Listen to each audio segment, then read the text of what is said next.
Spring has sprung here in Japan and in Cassie's kitchen, and the sakura are blooming, the birds are cheeping, the sky is grey and looks like it might rain, so all of the sakura petals are going to fall off, but it is still peak sakura season, so today we're going to make some sakura cupcakes. I tried to make a few different versions of these during the week, and first I made a steamed cupcake, but they sunk in the middle and they were kind of gross, so I'm going to have to make some normal steamed cupcakes before I try and show you a sakura version. But then I made a normal cupcake with oil and they rose kind of weirdly and they looked kind of lumpy, so I finally made them with the butter and that was really good, and then I topped it with a white chocolate ganache. But the white chocolate ganache, although it was very tasty, was actually quite overpowering because the sakura is very mild in flavour. So today we're going to do that final version that I did with the butter, but we're just going to dust it with a light dusting of icing sugar. So let's see how to make these sakura cupcakes. So our main source of sakura flavor is going to be our salted sakura. These are pickled salted cherry blossoms. And for some coloring, we've also got this sakura powder.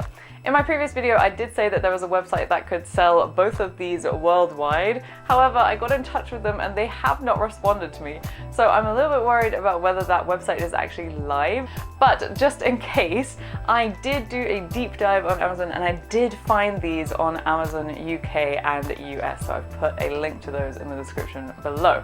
But what I could not find is this sakura powder. But that is okay because the sakura powder, once you bake it, you can basically not taste it at all. So it's really just for the pink color, which you can achieve with red or pink food coloring. So once you've made the batter, then just add a tiny bit of red or pink food coloring and just stir it in and add a little bit at a time until your batter looks pink. Don't let it go red, just let it go pink and then you'll be fine. So let's start off by rinsing these salty sakura. So unsurprisingly, these sakura are very salty, so first we need to rinse them for 10 minutes. And we're going to use 1 per cake and 1 per cake for decoration, so that's 12 in total.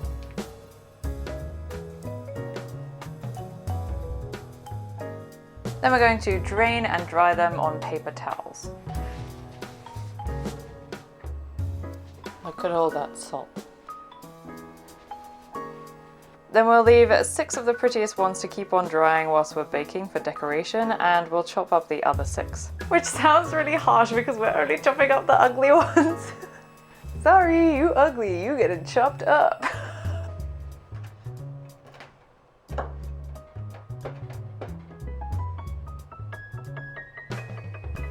Now we'll just preheat the oven to 170 degrees. Then add together your butter and sugar and beat for about 3 minutes until it's light and fluffy. It helps if your butter is at room temperature. The sugar is everywhere. Okay, the sugar is going everywhere. Let me do this with a hand whisk. I admit that my butter was not at room temperature when I started, which is why I had so much difficulty, but eventually it should look like this.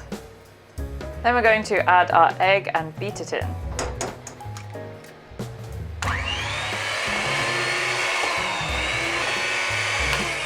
And now we'll add in the milk, and I'm just going to hand whisk this because I do not want milk to go everywhere.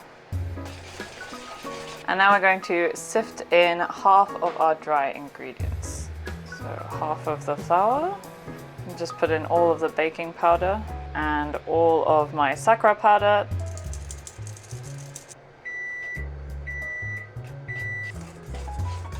And the last bit of flour.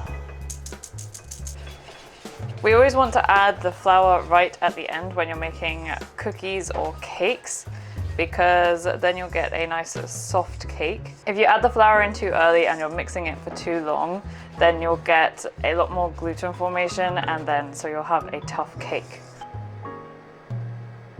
Then our batter is going to look like this.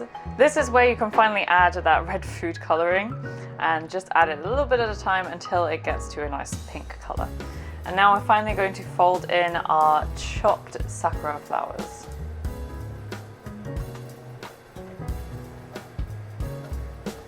Now this is ready to spoon into our cupcake tin.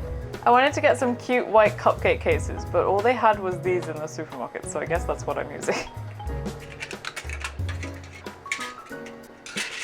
And you only want to fill them up to about 2/3 of the way.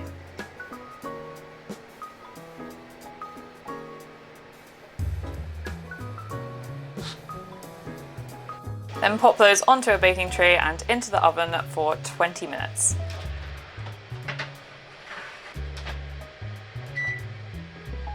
Every oven is different, so it's probably a good idea to check on it between the 15 and 20 minute mark. It might even take a little bit longer than 20 minutes, depending on your oven. If you insert a toothpick and it comes out clean, they're done. I'm just going to dust these with alternating just icing sugar and then icing sugar and sakura powder, and then put a sakura flower on top of each. But because I know that you don't have the sakura powder, I have found some pink icing sugar on Amazon, but it is a little bit pricey, so I'll leave that up to you.